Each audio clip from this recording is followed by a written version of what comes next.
Welcome to my dark corner of the TCM universe, Noir Alley.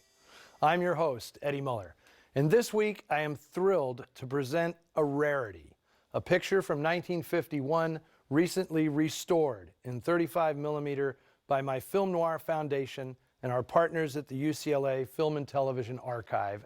This is the Turner Classic Movies debut of The Man Who Cheated Himself. Now, there are a few unique aspects to this relatively obscure picture. Right off, you'll see Jack Warner listed as the executive producer. But it's not the kingpin of Warner Brothers. That would be Jack L. Warner. This film is the handiwork of Jack M. Warner, his son. And although the man commonly known as Jack Warner Jr.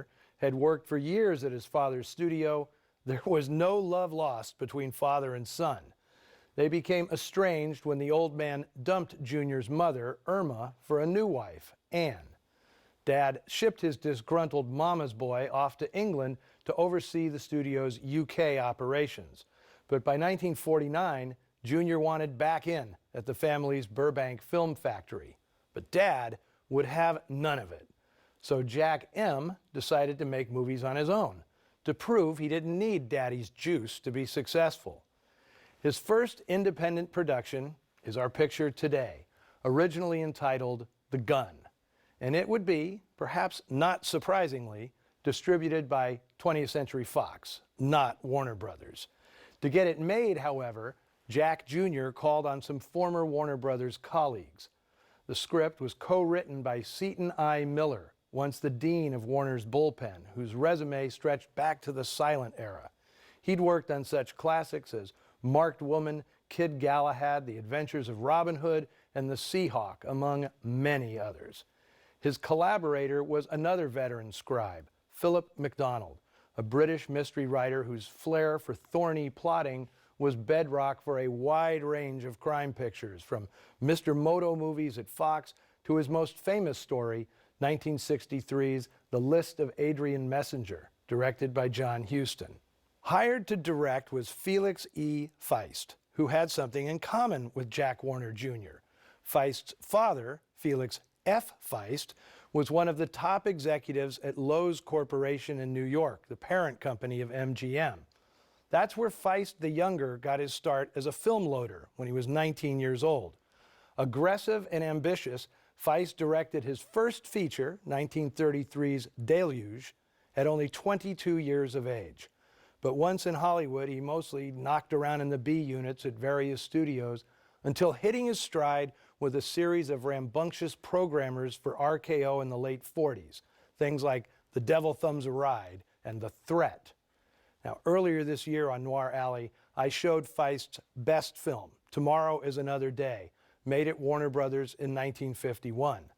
Now, Feist no doubt was hired for this production because it was being produced on a shoestring, and he had earned a reputation as a guy who could shoot 'em fast and cheap without letting the seams show.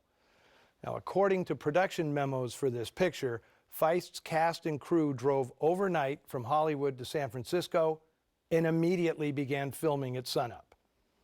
Now, the oddest aspect of The Man Who Cheated Himself, without question, is its casting. Now, this was the first and maybe the only time Lee J. Cobb had a romantic leading man role. You're a big girl now. Cut out the tantrums. You're the only one who can stop them. Now, if this had been made at RKO, Robert Mitchum would have played Lieutenant Ed Cullen. At Fox, it would have been Victor Mature. At Universal, probably Richard Conte. But Lee J. Cobb, as a taciturn cop having an affair with a homicidal socialite? What were they thinking? Well, I'll tell you exactly what Jack M. Warner was thinking. Cobb had just come off one of the most celebrated runs in Broadway history as Willie Loman in Arthur Miller's Death of a Salesman. And the producer probably thought this was a casting coup, one that would translate into big box office. It didn't. But it did give Cobb a chance to smoke cigarettes thoughtfully while pondering his miserable fate, like any self-disrespecting noir leading man. Frankly, I'd have preserved this movie for the sake of this single historical rarity. Lee J. Cobb underplays a character. Now, just as unexpected is the casting of our homicidal socialite. She is played by the most wholesome actress ever to don the furs of the femme fatale, Jane Wyatt.